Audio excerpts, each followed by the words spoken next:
Hello, this is Amy K. Watson, and today I'm going to be sharing with you secrets for building your management skills. The fastest way to become better at communication and relationships is to develop your coaching and feedback skills through daily appreciation. So I'm wondering if you have ever had a manager. If you whose have, bring that communication person skills to and mind. relationship See if you skills can just weren't so visualize good. them and even call up what did it feel like when they were talking to you.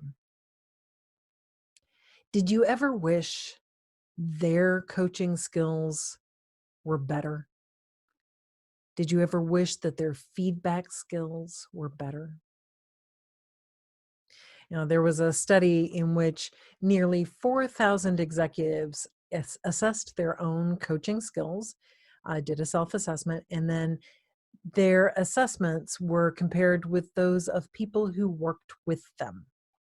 And you might be able to see where this is going. The results did not align well. A quarter of the executives significantly overestimated their abilities, rating themselves as above average in their coaching skills, while their colleagues ranked them in the bottom third of the group. I can only imagine that you are thinking about this person that you worked with, and you can just see how they might have really overestimated their own coaching skills. And it just so happens that that's something that any of us can wind up doing.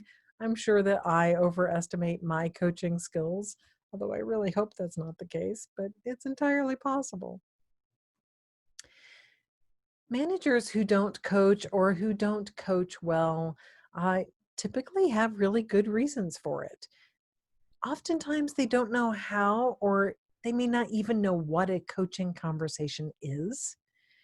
Maybe they aren't expected to coach, although this is becoming much more of an expectation in more companies. They can get overwhelmed with other tasks, so coaching feels like a low priority. And usually they aren't rewarded for being good coaches. Coaching is just one more thing. It doesn't have any greater importance. It's not seen as having a return on their investment of time and effort and energy. I'm curious, when you think about yourself and your own management, your own relationships with the people who work for you, can you relate to any of these? Do you yourself not really know for sure what a coaching conversation is or how to do one? Are you expected to coach? Do you get overwhelmed with other tasks, making coaching feel like a low priority? And are you even rewarded for being a good coach? How would anybody who has the power to reward you know if you are a good coach? Do you wish it was different? Do you wish you were a more effective or consistent coach?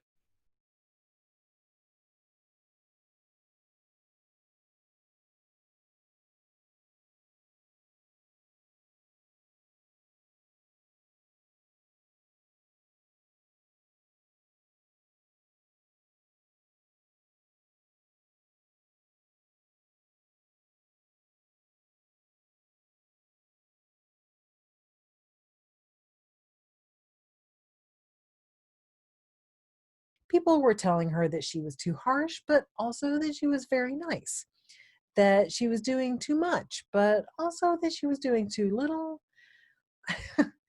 So she was completely baffled and had no idea what she was supposed to do with all of this.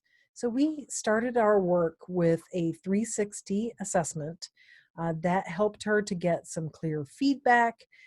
It helped to explain exactly what was going on, and it informed her self understanding. And then we were able to talk about what mentorship, coaching, and feedback meant in her role. So here's what she said. The 360-degree feedback, although initially painful to hear, actually freed me to be more authentic with people and to treat them with greater care. The work revealed to me how important it is to mentor people and gently hold them accountable, and that it has to be done from a peaceful core inside myself. As a result, we have created an effective leadership team whose leader is taking them forward. Wouldn't you love to have that kind of experience? So here's your game-changing strategy. This isn't the whole thing, but it is a game changer. This one habit can change everything for you if you do it from a place of authenticity. And it's simply to practice sharing appreciation every day. My recommendation here is that each day you look for one thing that you can appreciate about the who, the what, the where, the why, or the how of someone's showing up and taking action. See it and say it. You'd have to do both. See it and say it. Think of someone who you have interacted with in the last 24 hours whom you can contact right now. So maybe not that person that you encountered in the aisle at the grocery store, but somebody who's kind of a regular in your life that you know how to get in contact with them. Either you contact them in person or by email or text or by phone, and consider what is one thing that you could genuinely appreciate about what they said or what they did when you last saw them. And I'm just going to ask you to contact them right now and share one sentence of appreciation with them. What I appreciate about you is.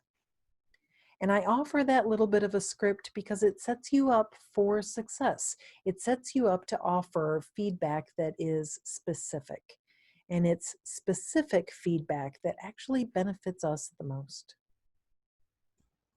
So I would love to hear from you.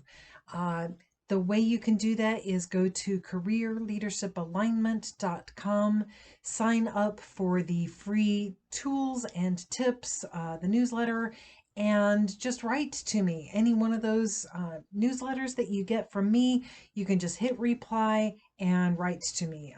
Tell me what's going on with you. Have you tried this? What happens when you go to somebody and share with them what you appreciate about them? How did it feel? What happened? And if there are things that you have done in the past that you have found to be really useful and you'd like to share those, I'd love to hear that as well. So thanks so much for tuning in, and I look forward to chatting with you. Alrighty, bye-bye.